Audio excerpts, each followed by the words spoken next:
If I name a sign, just tell me like the shadow, the first thing. Venus and Capricorn. Control issues. Venus and Gemini. They're really hanging on the words. What did he mean by that? What does she mean by that? Venus and Aries. That's makeup sex. There's a lot of show me, don't tell me. Venus and Leo. This is just love for love's sake. They want to exchange love with everything. Venus and Scorpio. Capable of having an affair with the neighbor's husband, and no one finds out about it. My Venus is in Aquarius. They don't care so much about how the person looks. Venus and Pisces. Venus and Pisces is basically a spiritual love. Spiritual love meaning Venus and Taurus. the sensual, the roses, the rose petals. Venus and Virgo. Things have to be perfect. There's a perfectionism in Venus and Virgo. Venus and Libra is your Romeo and Juliet. Venus in Sagittarius. And Venus and Sag, it's like, are you going to talk about it or are you going to kiss me? Come on. Discover the shadow traits of how each zodiac sign loves according to where you have your Venus by world-leading astrologer Christopher Witecki, plus 2025 astrological predictions exclusively on Highest Self podcast. With Pluto moving out of Capricorn, who are the signs now that have been really affected by this? And what's this new energy that we're going into? First of all, Capricorn controls everything. So actually, Trust flow, surrender, let go. Yeah. Trust flow, surrender, let go. I'm the one I've been waiting for. Trust flow, surrender, let go. Trust flow, surrender, let go. Trust flow, surrender, let go. I'm the one I've been waiting for. Yeah. Welcome back to the High Self Podcast. My name is Sahar Rose, and on this podcast, I love to take spirituality and make it modern, fun, grounded, and relatable so it can actually serve your needs. So last week, we went into a little spiritual rabbit hole with astrologer Christopher Witecki. We began speaking about the big themes of 2025 and how each of the signs relate in relationships. So this is part 2 of that conversation, which you can totally start wherever you are and then listen to part 1 later on, or maybe you want to go back and listen to part 1, and be sure to hit subscribe as well so you can get notified for all of our other episodes. So in this one, we dive deep into the other themes of 2025 that he sees coming up in our astrology collectively and internally, as well as the shadows of every single sign. So Capricorns, what do we actually think about them? Scorpios, well, I think we think a lot about them. We dive into all of it in this conversation. I'm so excited to share it with you. And before we drop into this episode, be sure to hit subscribe wherever you're listening to this podcast. That is the best way to stay up to date on the latest episodes. We've got this in video format, so if you're just hearing my voice, be sure to also watch our fabulous outfits on video as well on Spotify, YouTube, or the Apple Store. This is the best way to stay in the flow with future conversations and also allows the podcast to reach more people. So hit subscribe so I can keep vibing with you on all future episodes. Now let's get into this one. So if we can do a quick little microdose of the Venus of each sign and what they're in. So, Venus and Capricorn, what are they like? Venus and Capricorn is actually, not very Venus in my opinion. And not the traditional Venus. It's more like there's terms and conditions that are negotiated with the person has Venus and Capricorn probably getting the better side of the deal, right? Like, because they've thought through it more often. There's a lot of agreements in Venus, and Venus and Capricorn, there's a lot of agreements. We agree. We both like this. We agree. We both like that. There's these handshake sort of deals. And then there's the honeymoon, right? If anything, Venus and Capricorn can miss out on some of the fun and the mess and, some of the stickiness, the syrupy part of it. I find that happens. But Venus and Capricorn probably will marry for a lifetime because they got all those deals in place. And they knew exactly what they're getting and what they're not getting. And if the other party agrees and lives up to it, that's usually your 50-year anniversaries and things like that. Beautiful. Okay. Venus and Aquarius. Venus and Aquarius is a difficult one. I'll just say because we are, Pluto's just moved to Aquarius. We're now just starting to reacquaint ourselves with what Aquarius really is. But Venus and Aquarius is at a vibrational level, basically, that there has to be certain vibrations humming at the same time. So a good way to think of this is like an orchestra. Venus and Aquarius has to have all the right notes playing at the same time to create this fabric of energies that just, all going on at the same time. And the thing about Venus and Aquarius is they don't care so much about how the person looks. They can close their eyes and they're in love with them, because they're loving how they feel, how they vibe. So when you're like, I just love the way that person makes me feel, that's a Venus Aquarius person that will say that because they're loving the vibe of that person. And they're also very free too. They know it's like, and he has the vibe and he has the vibe, they can kind of energetically see, which is why I'm thinking back to your first question. well, I think age of Aquarius, like we're going to start to be more vibe based and not other based. So it's like, it doesn't matter that they don't come from the same family. It doesn't matter that they didn't go to college. They're cool. They have the same vibe. So Venus is opening up to that vibe in Aquarius. Right. Venus and Pisces. Venus and Pisces is basically a spiritual love. So spiritual love meaning, lifetime after lifetime, I've been with you, I've been by your side. It's that sort of, as far as the love story on earth, it's usually that, I was destined. This was the one, okay, never end. This one's the one, because they always have more than one, because Venus in Pisces is, you're basically pulling from your spiritual experiences and your spiritual arcs. So, I learned in Atlantis that love was this, and then I learned in Venice love was that, and then I learned in Venice, so these souls are sort of tuning into the spiritual frequencies of love and how love comes together. And that means they're a little bit more tolerant of, wrongdoings or whatever, because they have a multi-lifetime perspective of love. And they also are easy to say goodbye because they know they'll see him again another lifetime. So it's in a way, it doesn't fit the Christian marriage model at all. Interesting. Right? All right. Venus and Aries. Venus and Aries is like, that's makeup sex, right? Like, so they're the makeup sex, like, generation, like, of the planet. There's a lot of, show me, don't tell me, bring, you didn't bring the flowers, you didn't show up. So there's this expectation for an action to happen. But also Venus and Aries is like falling in love with the soldier, falling in love with the gladiator, falling in love with the macho, the monkey that climbed the highest, the idea of showing off for your girl would be a Venus, a man who has Venus and Aries would show off for his girl, like climb the coconut tree and nearly risk his life, because there's this like idea that that love is proven. You got to prove it to him. I want to see it. I want to have things on the wall that show me all the times that you love me. And they're demanding some sort of action be taken, right? So it's tied to Aries is our ego. So it can be a whole scale of things, but Venus and Aries also could be, they're falling for one narcissist after another, because people have gone too far with ego. People, the loving the bad guy, loving the guy on the motorcycle, Venus and Aries, like the one that is, cool and pushing the limits and not going to be his own man or be her own woman kind of thing. Got it. All right. Venus and Taurus. My favorite. That's mine.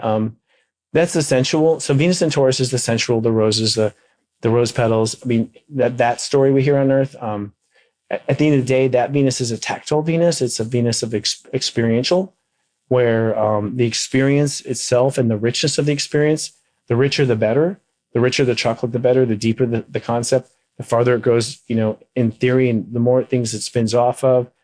So these are the poets sometimes. Although Venus and Gemini would be the... I'm manifesting one of these. Yeah, you want a Venus. I think Venus and Taurus is yummy, like as far as the what we fantasize about what love is, right? Yes. Yeah. Right. Venus and Gemini. Venus and Gemini is like pillow talk, like what he said. I mean, they're really hanging on the words. They're really hanging on what did he mean by that? What does she mean by that? I think that had a double meaning. There's a lot of, it's about the exchange of ideas and falling in love with people who are on the same mind wavelength. So and the thing there is like, each Venus has its consequence, right? So, your Venus in Pisces is not going to have like the strength and showing up for that person. Not going to have that so much, right? So you end up losing some things. And Venus in Gemini can be kind of cold. Like cold in the sense of there's, no warm blankets, as long as you're thinking for them, that's enough, right? I was thinking of you. So there's a bit of a distance with Venus, Gemini. Mm-hmm. These are your like, I always think about our forefathers, how they're writing their wives. That's very Venus and Gemini. Like their whole relationship was writing their wives, right? All the Benjamin Flaker's wives, letters to his wives. And that sufficed, right? That was enough for them because it stimulated their head. It stimulated everything else, right? Venus and Leo. This is a juicy one too. I love Venus and Leo. But I have Leo rising, Leo moon. So this is just love for love's sake. Venus and Leo they want to exchange love with everything.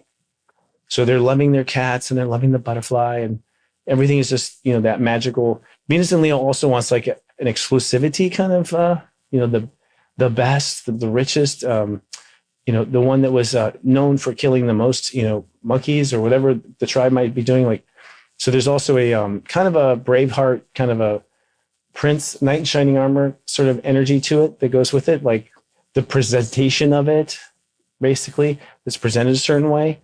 But ultimately, Venus and Leo people are very loving. There's a dark side to every Venus too. So the bitter, the angry, they can't get over it, Venus and Leo. It's like it's been 30 years and you haven't moved on, Venus and Leo. Is Jennifer Lopez Venus and Leo? I don't know, but she's her Leo. Sun is Leo. Yeah, it sounds like this archetype. Yeah. Oh, totally. And she won't let go, right? Like, and she could throw away her whole art career because of it. Venus and Leo is, the expression. Also, Venus is our creativity too, and how we prism our creativity. So, and how we approach our artistry as well. So Venus and Leo, I think, is really yummy, but you have to have some aqua in there to kind of get some perspective, because the aqua gives you that perspective of this, but not that. And Leo's just like everything. What is your unique type of intuition? Are you someone that feels things in your body, sees a vision for something, hears a voice in your head, or just knows? This quiz is going to help you understand your unique intuitive type and how you can take action on it in creating a career that honors your intuitive gifts. All right, let's get into it. So trust your intuition, trust your inner wisdom, trust your inner guidance, close your eyes and listen. So then being with a water sign or someone that has some water. Venus and Leo? Mm-hmm. Because when you said aqua, do you mean Aquarius or Aquarius? I meant Aquarius. Oh, okay, got it. Yeah, I just meant no, I don't think Venus and Leo and Venus and Aquarius are attracted to each other. Right. Because romantic in each of those periods is, but usually what happens is if you have a Venus and Leo person, they're married to someone or partner with someone who has some Aquarius in them. So do Venus and Leo people want the relationship kind of be all about them? Like, I want you to be obsessed with me, worship me. Yes. I mean, but that evolves to worship us. So once they get mature, like they want you to worship the whole couple. At that point, they're Jennifer Lopez, and that's the level of their love. They're taking that. You saw that relationship with Ben Affleck. That is like 20 and above Venus, right? So the whole world knows about it. Everyone's writing about it. They're all following our love stories. See how popular we are from the love. That's Venus and love going to that fame level and the high level. So within a Venus, there's always those three major decans. I wonder if celebrities just happen to have higher degree numbers, and that's why they're famous. That's interesting. I haven't gone to study that, but that's very interesting. I'd be curious. But yeah. Mm-hmm. All right. Venus and Virgo. Venus and Virgo has a bad rap because these are the ones, this is like the tough love that you need. So my joke with Venus and Virgo is like when you lean in for a kiss, she's going to tell you you got spinach in your teeth and just ruin the moment. Or like they're kind of putting a lot of emphasis on, but the house wasn't clean. How could we ever have romance? But this wasn't happening. There's just, things have to be perfect. There's a perfectionism in Venus and in Virgo. But Venus and Virgo, you see Venus and Virgo people married to people who have disabilities, people who are sick, huge age gaps. Whenever like someone young marries, like the woman who married Hugh Hefner, is that it? These old that will marry the older person, a younger person that will go through that. That's a Venus and Virgo. Like they understand the uniqueness necessary for that love to work, and they're willing to dial it in on all those weird like degrees at the same time to make it work. Okay, it's a very healing one. So next we're at Venus and Libra. Venus and Libra. I personally believe that Taurus is ruled by Earth, not Venus. So I think Venus and Libra is in its purest state. So this is like Venus and Libra is kind of like your Romeo and Juliet, the real extreme love, the jam box out the window, like that one scene I can't remember now from that old film. It's interesting because Libra is the opposite of Aries. And so Aries is like, look at me. And Venus and Libra is like, look what I'll do for you. Look what I'll do for so it's this sort of heroic for only one person kind of energy, but it also can be it can really go back and forth. It's to some degree, it's unstable. I've never had a good experience dating a Libra, honestly. Libras? Yeah. Yeah. Oh, no comment. There was like a period that was like, there was like a Libra vibe. I was just like, this is not for me. It was just so uncertain. Yeah. I think actually interesting. We have right now the nodes in Aries and Libra, right? So right now, the world, for the first time in 18 years, because it's an 18-year orbit or cycle, Librans and Aries are being upgraded right now in a big way. And it's interesting because you can really see it. Libras are having a hard time because the tricks aren't working anymore. Like the world's gotten wise. The ladies' man was usually a Libra. Like they are abusing their power. They know relationships so well they can get what they want, right? So that particular spectrum, I think, is coming out of a cycle of somewhat abusive in the sense of what we consider abusive in relationships, because they had gone, Aries and Libra had gone too far, and so they're kind of being reined in right now. Interesting. And it seems like the Aries are softening. If you watch them, if you have Aries friends, I have some of my best friends are Aries. Yeah. And I've never had conflict with them, but they all have conflict with each other. Oh yeah. All the Aries I know don't like each other. Yeah. They sort of bar fight right away. Yeah. Yeah. They like that. And they need that. It's kind of locker room, kind of like, ex-soldiers. But Aries used to be, kind of walled off, that silent hero. Like that's what you see in a movie where, the hero's alone and the woman's looking at him from afar. It probably will never work. Now Aries are like picking up mops and, becoming more Libra. In fact, our staff has been noticing that there's changing sides. The Aries are becoming more like the Librans. The Librans are being forced to become, grow a spine and become more like the Aries. So it's interesting to see this moment because I don't know how long the cycle of this particular Aries Libra has been, but I think it goes all the way back to Atlantis. We've been acting like this. Interesting. All right. Venus and Scorpio. Venus and Scorpio is black lipstick, choke her out to dinner. This is an extreme, sexy, unpredictable, mysterious, probably dangerous if you don't watch yourself. Definitely bringing wax and other weird stuff in the bedroom, but also very, very private. Venus and Scorpio will have an affair, can have an affair, is capable of having an affair with the neighbor's husband, and no one finds out about it. So lots of secrets, which just builds the intensity.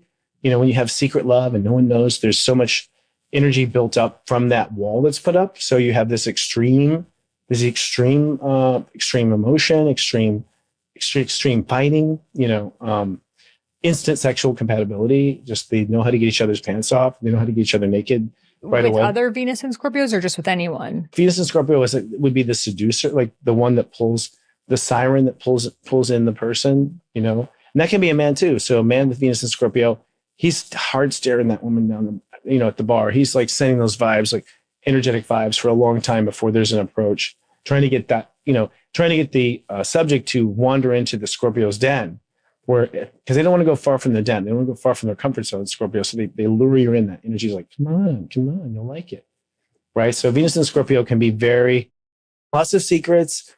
You'll never know how many people they slept with. Never. Kind of thing that's going to be buttoned up. And they may never tell their husband ever something or vice versa. And they're okay with it. That's the way it has to be. And their mind is protecting them, the other party, from the pain and whatever. And in their mind and their perspective, they're not doing anything wrong because they're actually protecting in the end, further damage. So it justifies the walls they put up. Well, I'm definitely getting a restraining order on all of them. Stay out of my life. Thank you. But I do know that Scorpios, when they evolve at the highest level and overcome that, they're extremely powerful. That's the idea of the Scorpio versus the eagle. Really, there is evolution like that. So yeah, Scorpios are amazing at the master level. I have many master level Scorpio friends, and they're basically, they'll stop and say, everyone, we need to be considering the needs of, start putting in boundaries right away. This isn't right. We should, just take command of the situation and really be kind of a police officer, not to demean it in that sense because it's of the pay rate, but it's like, they'll go ahead and step into the situation, take over and start drawing lines. Beautiful. Mm-hmm. So next we have Venus in Sagittarius, right? Oh, Venus and Sagittarius are your poets, your travelers, two ships in the night, they will, if it feels right now, then it's good. Doesn't feel right now, doesn't feel right tomorrow, then that's also good. There's not a lot of, they are just chasing a string of consciousness, a story, so they're living this story and they're living that story and they love the story and the history of the story, and telling the story. So it's, if anything with Venus and Sag, it's like, are you going to talk about it? Or are you going to kiss me? It's like, come on, they're always wandering. And I think when people are connected to a Venus and Sag, they kind of wonder, am I number one? Because they see their, Venus and Sag people are out meeting everyone, saying hi to everyone. So sometimes it can create some insecurity, in that sense. But that's because we're immature on the other side too, don't understand their nature. These are people who are always writing a story and living by a story. The Venus and Sag people. So you see them repeat. The North Node in Aries right now is revitalizing Sagittarius' love, like how they look at love right now. And again, it's once every 18 years. So Sagittarius are getting an upgrade on how they love because the North Node is in Aries. So I actually think that we're going to see Sagittarians like finding a whole new type. I was about to say I'm a Sag rising and I really resonate with my Sag. I have completely shifted my type. Yeah. Entirely. And my old type just repulses me now. Yeah. Now I'm just so much more if I don't see you for the rest of my life, I'm just not interested. Whereas before I was like, oh, okay, whatever, just have an experience, So maybe that's even the Sag evolution too. Mm-hmm. The signs are evolving. It's not really the same definitions. I think they do change. And we're at a point now, going back to our original conversation, the Earth is about to go to a whole new timeline from what we understand. And that means that all the participants of the Earth have to change how they operate. And it's happening organically. And in Sagittarius' case, actually, they're settling down. That's what we're seeing. We're seeing Sagittarius settle down and have kids. Something we've never seen before. It's like seeing it's like a sailor not going from port to port and meeting another woman, like thinking about the girl at home, which is unheard of. So true, because I'm like, whoever I date next is just going to be my husband. That's where I'm at in my life. Yeah. Husbands only. Yeah. It's interesting, which tells you, if you look at the species, it's like, okay, the travelers are now staying at home and having kids. So what does that say? I mean, it changes the culture a lot because Sag are the ones pushing for, how many stickers are on your suitcase and how many stamps are in your book and all the places you've seen and name dropping the cities you've been to. And now they're, naming their children after these cities. It's interesting to see it evolve. Yeah. I love that. So who are the signs that have some of the biggest years this year? It's a good question. So the nodes are going to move in 2025 into Pisces and Virgo. And that is actually, that is going to, for them alone, is going to make their lives really important. So there's sort of, when you are a sign and there's a node in your sign at the time, you play out the role, you carry out the role of that node. Your personality starts to change. And as a result, everyone who's used to you being that way has to now reposition themselves because you've changed. So I think that we're going to see, and we're going to see a lot of change. Pisces are finally sober. They're finally out of their, their addictive personality, their addictive sides. They're out of their, to some degree, manipulative side. So what's happening is these signs are dropping their shadow. They're dropping the shadow aspects of their lives, right? So, and Virgos who have just been serial monogamous that were hurt every time, that's the reputation of Virgo, never perfect enough, that type of thing. They're finally starting to get realistic. And you see that now because in their house of relationships is Neptune and Saturn. So Virgos are finally kind of getting over I don't want to call it victimhood, but it is in a lot of ways. It's just counting all the times I've been hurt, counting all the times this has happened, being pulled into a more romantic, more reasonable companionship. Everyone's losing their shadows or just Pisces? No, I think well, first of all, the fact that the North Node is in Pisces and the South Node is in Virgo means that the entire Earth is now moving to the next spiritual story, and we're leaving behind the materialization of that story. So the old spiritual story, like this idea of the narcissist, which peaked probably in the last 4 years as far as everyone's known the narcissist now, that's us working out the shadow of that where things go too far. That story's over. You won't really see, I think, that kind of personality type going forward. It's not a disease that's going to kill the Earth. It was a phase, right? So every sign is actually improving somewhere in their lives, right? But there's some signs that do much, much more than others. So one of the phenomena that we have in 2025 is Saturn and Neptune are moving from Pisces into Aries.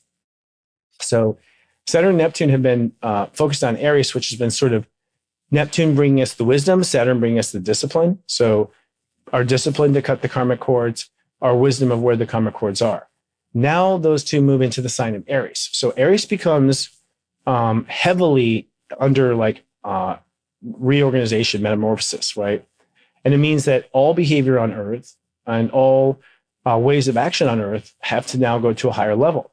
So the last time that these two planets went into Aries was the start of the Civil War. So It was prior to the Civil War that we had all this discussion of what's moral, what's not moral, what are the tax laws around slaves, all this type of thing. Then it couldn't be resolved. Basically, the United States divided into two camps, the two fish of the Pisces, and then it went into Aries, and we had a war, bloodbath and war. The most brutal, bloodbath I think we ever had on Earth, from my understanding, as far as the number of deaths and how horrible it was with disease and everything. Now they go back into Aries again for the first time, together for the first time since the Civil War. And so this is why when you said earlier, are we going to have a revolution or are we going to have a civil war? I said, no, we're not. I don't feel so, because each time you go back to that place, you go back kind of higher level, right? So it won't be a bloodbath this life, this time. It'll be something else. But Aries are going to be kicked in the butt. Like, they're going to have a lot of, because Aries is ego, and the way ego has been serving us is dying now. So those who are holding on to those old principles of, honor, kind of like the Marines, I think that they're going to find that there's just no tolerance. No one is interested in that anymore. No one finds it sexy. No one's throwing roses at your feet when you come back from the war. I think the whole world is disgusted with that level. And so I think it starts to expire. And that's one of the reasons why I think whoever is president or whatever happens, I don't think it's going to turn into what media has been presenting, because it's simply no longer, it's going extinct on the planet. And extinction starts. So that's going to be a big issue. Uranus goes from Taurus into Gemini next year. And that's huge, because the last time that happened, most of the technology of World War II was developed. So the atom bomb is Uranus and Gemini, all the, big killing machines. And I think right now AI is that. So I think that Uranus and Gemini is going to bring is where AI starts to look like it could grow out of control, is with that, because Uranus sort of forces things to grow. But at the same time, we'll probably have incredible discoveries of intelligence and good things that we can do with it. But Geminis are going to be a hot mess for 7 years, because Uranus is an air sign itself, and Gemini is an air sign. So we're talking about. I see my Gemini friends are really going through it right now. Me too. Yeah. And I have a son who's Gemini, and they're just they don't want to change their mind. They're just so fixated on what they think until it's not. And then they say, no, I don't really think anymore. But what, for 10 years, you've been telling me this. No, they just want you to erase it like you never said it, and just take on the new script as if, like a soap opera has replaced an actor. It's like, no, I'm sorry. I'm used to this from you. So I think Geminis are going to be a bit scrambled, but I also think Geminis are kind of, if you know Geminis, they have been sort of stuck on a certain level of thinking and talking. And you try to take them deep and they bring it back to the bubblegum. And it's like, wait, and it's like, come on. And they're bored with us because we won't keep playing the same game over and over, right? And it's like, we've done that, Gemini. How many times do we repeat this? Population would like to have a different conversation with Gemini. So thinking a richer one that includes all topics, not just their favorites. So I think Gemini is very dominating the conversation. I feel like a lot of Geminis are sort of narcissistic. Well, I think you have the potential to become narcissistic when you give all your attention just to your mind. Mm-hmm. Because what keeps you in the mind from going too far is your emotions, your compassion, Pisces, your heart, Leo. And the mind has the ability to the mind is in itself, the way it's architected, has the ability to ignore everything else but the neuron, right? So that has been very dangerous. In fact, I believe that sign of Satan is 555, not 666. I think, which is thought. 3 levels of thinking, no, ideas of feelings or heart or anything in those 3 levels of thinking. That's really dangerous. 666 actually is all about opening up and flowing. So I think what is 6 related to? What sign is that? Libra, giving and receiving, openness. So I think actually the devil is 555, and he deliberately told us it was all 666, so we wouldn't find him. Certainly.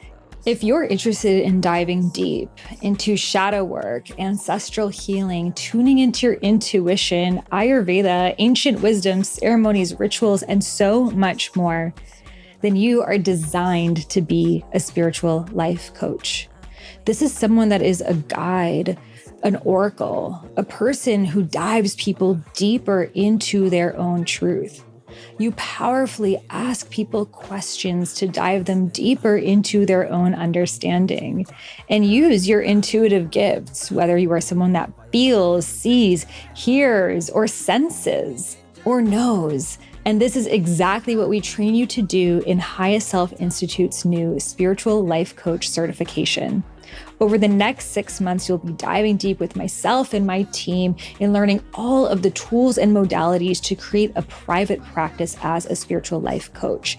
And you'll be coached every single week, one-on-one with your peers, to actually apply these tools into your own life. So imagine how far you will be 6 months from now, every single week, diving into your shadows, your healing, your intuition, your dharma, and so much more. You know, when you're in silence and all of a sudden you get this aha realization that completely shifts the course of your life? Imagine if you actually created space for that and were coached by someone who took you deeper into your truth every single week. So the way the training is created is every week you'll receive a module from myself and my co-founder, Dr. Neetha, teaching about all of the tools and practices, including our highest self method of spiritual life coaching, which is only found here at the Institute. Then you'll have a live Q&A call with us where you can ask any of your questions. I will also be laser coaching you. So this is the only container that I personally coach in, and the realizations that you will have and see other people have truly are a force field. Then there is a weekly live practice pod where you will actually be able to practice in breakout groups the coaching practices of that week. And then you'll be able to receive feedback to really give you confidence in coaching, which is something I have never seen in a coaching institute before. And our unique approach to spirituality is ancient and feminine. So if you are drawn to the body, the womb, the heart, the intuition, love, beauty, ceremony, ritual, and art as a spiritual pathway, then you are on a divine feminine spiritual path. And this looks very different than the hyper masculine or new age spirituality that is what most of the space is. So we really created this curriculum by women for women, honoring our femininity. And we also don't stay surface level. We dive deep. You know how we do it here on the podcast. Imagine going even deeper into the how and giving you the tools and practices to share with other people. Yeah, it's interesting because, I mean, trust me, I love some of my Gemini friends, of course, but we all have other shadows. Maybe we can just touch upon if I name a sign, just tell me like the shadow, the first thing. Capricorn, you can say it. Control issues, it's just like... It's true. It's just like sign here, sign here, sign here, take off your shoes. And then it's just like, it's very it can be militaristic and it's not fun. It's not sexy, See, I have the fun, sexy part. Okay. But I definitely want to control things sometimes. Working on it. Trust, flow, surrender, let go. That's why I wrote the song. Well, there's higher ways to control. Yes. I think the best way is inspiration. Yeah. You inspire them. I mean, that's a sharing of the control. And I think that's the thing. The old school Capricorn didn't want to share power. And my greatest awakening has come from releasing control and just surrendering and trusting the divine plan and seeing where it took me. And that's what led to my greatest metamorphosis. Well, and you just went through a Pluto transit. So you were, after November 19th, you were the least evolved. Wherever Pluto goes, you're the least evolved on the planet. So the Aquariuses are the least evolved. And I always joke about it. Can't have the age of Aquarius without Aquarians. And they have been, non-participatory, standoffish, ghost you if you don't go along with them. They haven't really been playing nicely on the playground and they're being kicked into play. So you go through that revolution. I think that you yourself chose strategically. I mean, your chart's very strategic because you decided to come in and do this whole Capricorn game. Like you played the whole game like 6 lifetimes in one, like put all your chess pieces on that side of the board right when Pluto went through it. So it was like double coupon day for Capricorn.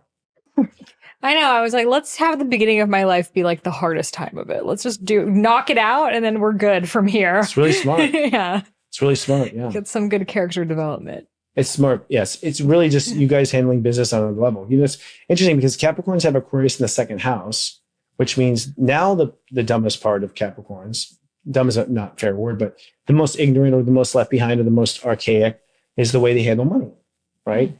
Because that's finances, self-worth, all that. So Capricorns are being forced now to make money from a higher vibration.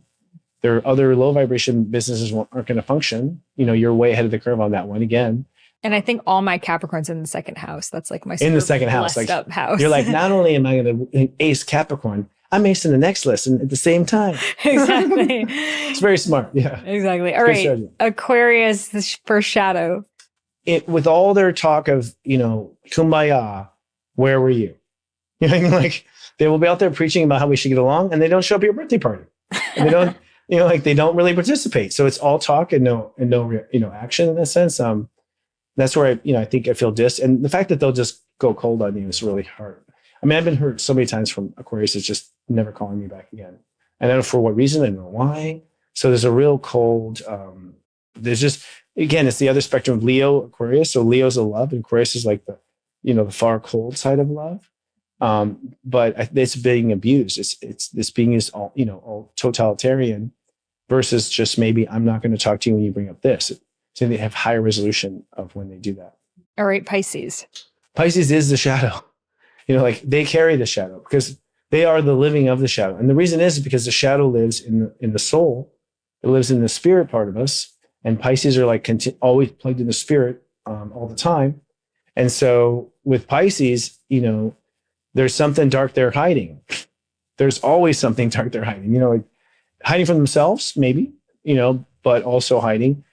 So they have no problem just never mentioning they were in jail and had done that, kind of thing. And so the dark side of them is them, right? Like they themselves have shadowed, they haven't resolved. Now, I think that story's over. Yeah. With Neptune And and I feel Saturn. a sadness. Yeah, they haven't healed their sadness yet. Yeah. That's a good observation. I noticed Pisces will have sad eyes often. Yeah, kind of dopey, kind of yeah. They do have sad eyes. Well, they're sort of feeling all their pain in every lifetime expressed right now in this moment. So, All right, Aries. The dark side of Aries is going to, pushing too hard, going too far, being too bossy, too pushy, violence. Many cases, sexual assaults happen a lot with Aries energy, not necessarily in Aries, but you might find that the person's Mars was in Aries or, one of their planets was in Aries and that Aries energy was too aggressive and went too far, and just brought much more volume than was necessary. This idea that we're going to show up with a nuclear bomb and just blow the hell of you, that's an Aries, we're just going to blow you to kingdom come. That's an Aries thing, right? Were they raising their voice, shouting, escalating it unnecessarily too soon? Those are sort of the things that keep me away from Aries. But they're changing now. Again, I'll say like with the North Node in Aries, Chiron in Aries right now, and now Saturn and Neptune and Saturn heading for them. They will be something completely different in the next 8 years that we've never seen before. What they're becoming are the peacekeepers. I mean, I think they're putting down their weapons and now they're going to police from a peacekeeping kind of mission. Is my guess. All the Aries I know are healers. Really? Mm-hmm. Huh. Interesting. Aries are all varieties because part about being an Aries is being whoever the hell you want to be. And so if they want it, they'll do it. And I am surprised by what they do. Okay. So Taurus. Indulgence, I think is probably the shadow. I mean, you might tell me, overconsumption, over material, having more than you need. For Taurus, it's like more than you need. And that's also like when you argue with the Taurus, I got it. Like, I don't need another metaphor, an example. Taurus is just like, no, I got to say it 5 more times so you understand. And we're just like, no, honey, I understood the first time. So Taurus is just sort of overdo it. How hard did Taurus say, okay, I got it. That's so funny. Exactly. Yeah, I feel like also just kind of lazy. I think that's the scale of Taurus, in fairness, like just like Scorpio, the whore scale. I mean, the youngs, interesting. So the 0 to 10, back to those decans, the bad reputation of the sign is always the first 9 degrees. Those are the ones creating the bad reputation for the sign because they're juniors at it. They're making junior mistakes, and that sort of thing. So, on that spectrum, it'd be the younger ones. All right, Gemini. That's interesting. Well, I think with Gemini's, actually intellectual manipulation, like, winning they're more interested in winning the argument than the principles behind it, right? So there's a little bit of a shallowness there over the wordplay and sometimes using words to hurt. They can drop word bombs that are very I painful. feel like they gossip a lot. That too. They're also the pot stirrer. They'll start the gossip. They'll start that conversation. They'll introduce the idea. My son's a Gemini. And so it's like, he would tell my ex-wife stuff about me. He would tell me stuff about, and I tell him, like, you're playing both sides. I know it. Like, you tell me all this dirt on her. What have you been telling about her? What were you telling her about me? Kind of thing. So they do that. They sort of get the sparring going and get the fights going, and just to sit back and kind of enjoy the wordplay, right? All right, Leo. Leo's a little tougher for me. I think one thing, if anything, they love everybody. They're not exclusive enough. Like, so I think where they can sometimes go dark is that, they have 5 lovers, what I mean? Like, they're serial lovers, in the sense of that they love so much and love so many, they start to dilute the power of love. Sometimes they take it too far to where now, princess number 1 is like, you call this love? How can I say that you love me when you love these 7 other people? Now, I think Leos do love 7 other people, but I think to some degree, Leos have Pisces in the 8th house. So Leo's shadow is all around sex. So it's all about secret love affairs. It kind of comes down to royalty stories where the king's having an affair and the queen's having an affair, and they're all doing what they want. The very Leo energy in the sense of behind closed doors. It's behind closed doors. It's not official. So, and also using love as a manipulation tool. They definitely will do that. They'll turn on the love when they want something. They'll turn off the love and shut you off if you don't give them what they want. So the sunlight's going to go away. So I think there's abuse of power there too. All right, Virgo. Virgo will fix you till you're dead. I mean, their need for perfectionism ruins things, right? They keep fixing until they destroy it. They keep trying to make more touches. They're never satisfied. It makes people, they can be. I'm not saying all of them. For all these, I'm not saying all of them. I'm saying there's when you start off as one and then later you learn to not do that. Virgos also have this hypochondria thing. It's just like, how many times are you going to get sick on us, and make us all give you sympathy for how you're sick. And as if there's that victimization of they didn't have control. It's not their fault. This is the way life is. Because they rule reality. The hard part with Virgo is they haven't learned yet how to escape their own reality they created. Because now they are in this lifetime. I feel Virgo is quite controlling. I think all the earth signs are controlling because we want to make it stay the way it is or the way we want it, So you're a Capricorn. I mean, I guess we'll all come out of the closet. Do we have any Virgo? We just need one Virgo to come up. I find like the difference is as a Capricorn, I'm really hardworking. If I want to do something, I'll figure out how to do it, but I'm not organized at all. More just like put in all my power and energy into it. Whereas I see the Virgos are way more, they're like setting up the spreadsheet and they're like, and so a lot of their energy is going into the organization rather than the action. Whereas I feel like as Capricorns often will just take messy action and just see how it goes. Totally. And find a Virgo they can hire, I mean, Capricorns all have their Virgo assistants and their Virgo this and their Virgo that, agreed. Virgos just get off on finding that, finding the junk under the rock and cleaning it. Like there's something about it. They just have satisfaction from it. Yeah, I can't resonate with that, but I love it. Scorpio.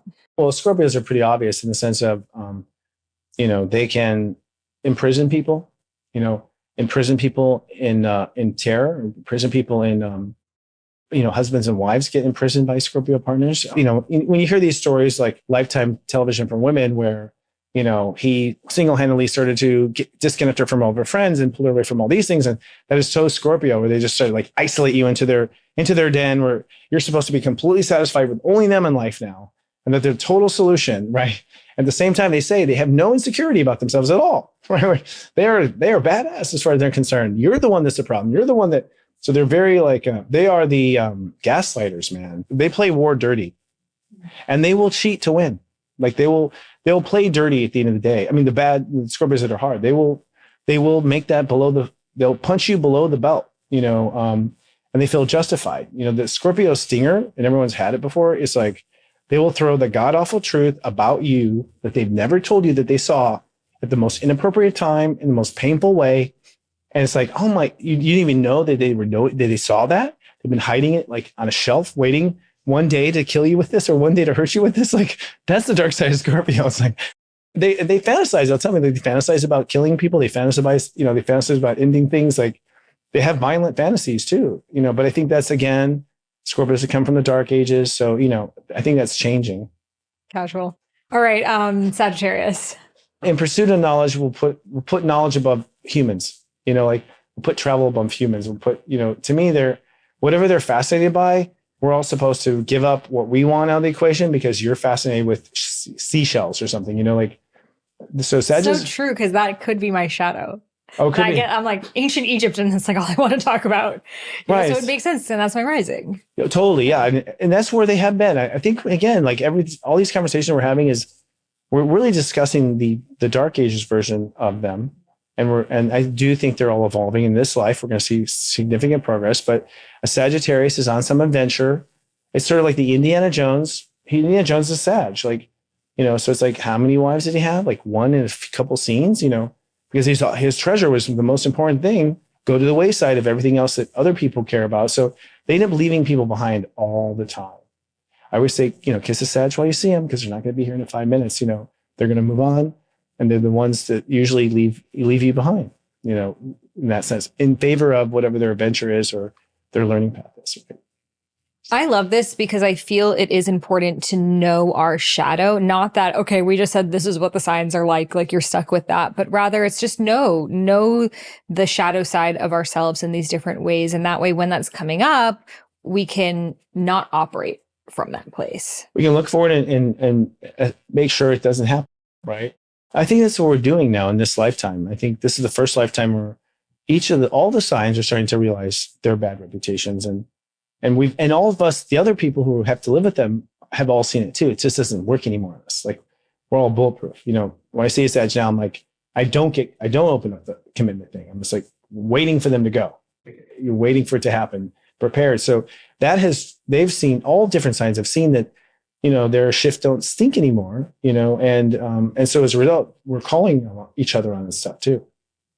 And I think when it comes up, we can go to the opposite. So if, as a Capricorn, I found myself, oh yeah, I can be controlling. Now, how can I lean totally into surrender? Or if a Scorpio finds themselves like, yeah, I can be really secretive. Can I be more open and release my shame, and really leaning into the opposite? And that's how we find our full balance and freedom. I agree. And that's the same with the signs. Like, so Scorpio is the dissector, cutting things apart, disassembling bodies, I always say a Capricorn orders the death, but the Scorpio actually executes, pulls, the sword or whatever. But at the same time, opposite of Scorpio is Taurus. And Taurus is all about taking those two parts and making them something greater. So, if a Scorpio understands how to, after they cut it, rebuild it, like Frankenstein, is something better. And that's really what mastery of the sign is. When you learn to incorporate the other side of your sign, your opposite sign, into your operations of your sign, now you're on a master path because you're understanding the full spectrum of the energy. I love that. And before we finish off, I know with Pluto moving out of Capricorn, I've heard it's like Capricorns, Cancers. Who are the signs now that have been really affected by this? And what's this new energy that we're going into? So, Pluto and Capricorn, first of all, Capricorn controls everything. So actually, by Pluto going through Capricorn, we now all have the rest of us have a chance to be successful. Sorry, guys. But Capricorns are quickly, it's going to be investing in windmills and investing in clean energy. Like, they're running to the new markets and trying to dominate those. So it's funny. Cancers were heavily affected by the Pluto Capricorn because if you know Cancers, they latch on in a codependent way to their relationships because they use Capricorn in their relationships. So the Cancers have like never let go. I'll save them. They've had really dysfunctional, dark relationships where they continue to love the narcissist, and try to save them, right? So Geminis, for instance, have Capricorn in the 8th house, and Geminis have refused to change, refused to change, refused to do, try anything new in bed, like refuse to wiggle at all. And so finally, they're being forced out of it. So wherever you have Capricorn in your sign, in your chart, shows where every sign has been a Capricorn. We're all signs. We just apply it in different areas. Tauruses are know-it-alls because of Pluto Capricorn. And it's so funny when I saw Pluto going through Capricorn, I'm like, I don't understand. What am I supposed to learn? I was still like, I already know it. Like, I was still stuck in it. So my stuck in it was saying, I don't have a problem. So ultimately what it does is it changes the game of how things are controlled. The last time we did this was the American Revolution. The American Revolution started with Pluto at 27 degrees and ended with Pluto at 4 degrees Aquarius. So when you see a world, you just look at the model of there was one nation, Great Britain, controlled all trade pretty much across the world, and once the United States could make its own rules, then you just have this proliferation of freedom that starts to happen. And you're going to see with Pluto and Aquarius, the thing is, people are going to feel very free. Let's look at the model next year. For one, we've decided we're not going to let anything control us. So everyone is like, oh, you're not controlling me. You're not controlling me. Right. And we're also being called on where we control. So suddenly everyone feels like they are free colonists, that they'll decide how they'll do it. Then Pluto and Aquarius says, be an individual, do it the way you want to. And that was the beginning of the United States of Virginia does it this way and they do it that way. So, the beginning of the United States is all this freedom of everyone could be who they want to just, you stay in your colony, I'll stay in my colony, and we'll agree to get along. So suddenly the friction and blaming each other is over. Then you have Saturn and Neptune going into Aries, which means Saturn and Aries means, no, you need to really think about and decide and plan what you're going to do. There's no more kamikaze, shock anything. So suddenly this ability to, shock and awe is gone. You can't do that anymore. You can't shock and awe anymore. It's going to be taken away piece by piece. And Neptune in Aries is going to have spirit whispering in your ear right before you make the mistake. So that's very interesting. So you could say that the whole world is going to have guides. The whole world is going to have, we already do, but didn't listen to them. But Neptune in that space means that here I am. I'm not going to be controlled by others. I'm going to be who I want to be. I'm going to think before I act. I'm going to plan before I act. Capricorn, I'm going to make plans before I act. So there won't be accidents. The number of accidents are going to go down. And Neptune in Aries is going to say, and did you know that you could actually do it over here? And just completely open the conversation and come out of these old ways of doing things. By abandoning the old ways of doing things, the control systems fall apart because you don't have everyone in line, everyone following things, the way certain organizations want to do, right? And then Uranus and Gemini is also amazing because Gemini is like the way we think. We've always thought that men should be this and women should be that. We always thought this. And Uranus is like, how about men, women, and halves? Throws in this weird third that just blows the conversation open. So suddenly our control, our mental controls, media's controls over our minds, the mind control that has been in place from certain organizations doesn't work anymore. Suddenly is exposed, or someone builds a better one, and then someone builds a better one. So you have this race for artificial intelligence. So we're going to grow. Our intelligence is about to grow. Our ego is about to be tamed, controlled, and spoke to by God. So it's a different planet, which is why I don't feel like it's a doomsday at all, because the core things that have made us who we are and do ugly things are basically expiring. So look at where Capricorn is in your chart. People especially affected have, main signs, sun, moon, rising in Capricorn, Cancer, Gemini. Yeah. And then the Aries, Libra. So look, Aries, Libra is being shored up now, like as we speak. Okay. Like we're laying down the tracks. And then I think Saturn and Neptune then go in. Northern Aries is sort of saying, you could have done it this way, you could have done it that way.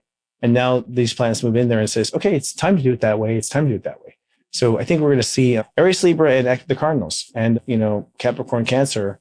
Those 4 points have been inflexible and have shaped society for who knows how long. And now those are being rewritten. So look for those 4 in your chart, and you'll see where your growth is. And Gemini is also important.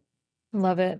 Yeah. Well, thank you so much for sharing all of this wisdom. It has been so profound, such a masterclass. Where can people connect with you and sign up for Serious Joy? You can come to seriousjoy.com. And we actually are now doing public facing content. So we have more and more content for people who aren't ready to subscribe, who want to try us out and see what we can do. We also want to be more forward facing to the public and help the public now that we've gotten ourselves in order. But it's seriousjoy.com. And I actually have a link with you guys, seriousjoy.com/Sahara, which gives people a free trial as well. Yes, that's correct. It actually gives you a double trial. So great. And participate in our YouTube. We're making a lot of new content and making fun shows now that puts together different types of personalities. We have one show that's an angel reader, a psychic medium, a tarot reader, and myself. It's just fun to look at certain things from these different modalities. So we're mixing up some weird recipes and seeing what it does. Well, thank you for offering so much value, so much wisdom, really just making this your life's work and sharing it with all of us, because it's just so reaffirming when we feel something happening. We're like, is it just me? And then we see it's actually something astrological. And it's like, wow, it actually is all connected. And my life is actually going in divine order. And I'm exactly where I need to be. And what I'm feeling is actually coming from something greater than me. And for me and in my journey of, you know, so much uncertainty and unknown and like, what is happening? Like, this was not the way my life was supposed to go. And then seeing the astrology behind it, I'm like, oh no, this is exactly how my life was destined to be. Totally. And also, I guess I'm not an idiot. I guess we all are. You know, like you realize you're not alone, that everyone is going through it in one way or another. And it's predictable. That's the other thing. You can kind of predict what's going to happen next. So you really calm down. I mean, in the first 3 months, our clients the first thing they always say is like, I'm really calmed down about my life. I'm no longer scared about the shoe dropping anymore. And that's just from the knowledge integration into daily life. Yeah. Beautiful. Well, thank you again so much for sharing. If you loved this episode, please share it with your friends. This is a really good one to share. Have a conversation, especially with your friends of different signs, you know, of like, hey, let's like talk about our shadows and, you know, have fun with it. And, you know, have you ever seen my shadow come up or yours? Like my friends and I were always talking about, oh my God, that was so Virgo of me or so Cancer of me. And it's just a great way of diving deeper with people.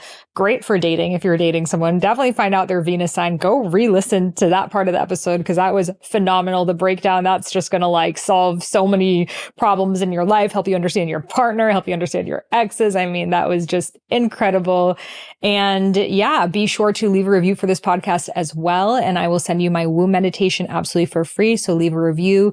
Tell us what else you would like us to talk about here on the podcast and submit a screenshot and email it over to me at sahara@iamsahararose.com. You can find that email and all the links mentioned today in the show notes. Thank you so much again for tuning in, and I'll see you in the next one. Trust your intuition, trust your inner wisdom, trust your inner guidance. Close your eyes and listen. Surrender, let go. So trust your intuition, trust your inner wisdom, trust your inner guidance. Close your